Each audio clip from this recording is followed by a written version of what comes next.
講到即擺 AI 唔但會當回答問題，閣會當實際執行任務。親像有兩個造型 logo 的 OpenCloud，就這款的功能，連輝達執行長黃仁勳也認為講，伊是上成功的開源專案，甚至也推出輝達版本的 Nemo Cloud， 為着要甲 AI 助理增加安全性，也閣穩定保護。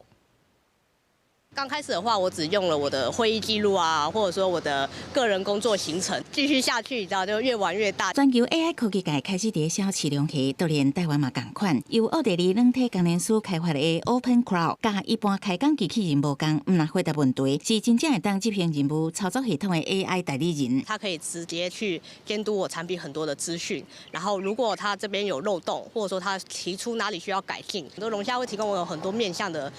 資訊，讓我去決策。講家己已經投入$1000，甲量體助理運用佇個公司營運，省至少3倍時間甲人的成本。其實就連輝達執行長黃仁勳嘛，佇2026年的 GTC 大會期間，一直學到 OpenCloud 絕對是後一個 ChatGPT。OpenCloud is the number one, it's the most popular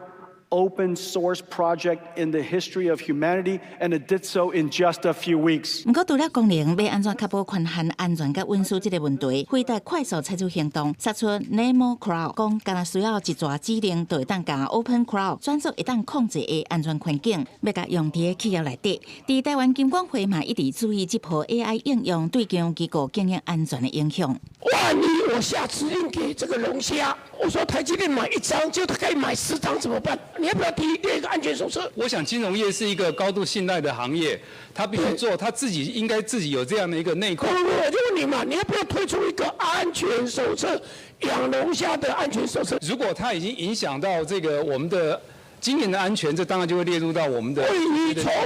這種 AI 助理會不會跟我們的公務系統做一些結合？長期來講，這個一定會融入公務系統哦，因為像這種 agentic AI 對我們公務人員的辦事效率會有大幅的提升哦。但是短期來講，因為這個技術實在是太新了，它裡面會有很多的資安風險。司法部強調，台灣愛發展家己的算力，若無算力中心 AI 模型攏佇海外，會面臨監管困難。佮講已經同步甲財政部金管會合作，放零業者投資限制。目前算力中心已經收到鴻海的申請投資。記者採訪報道。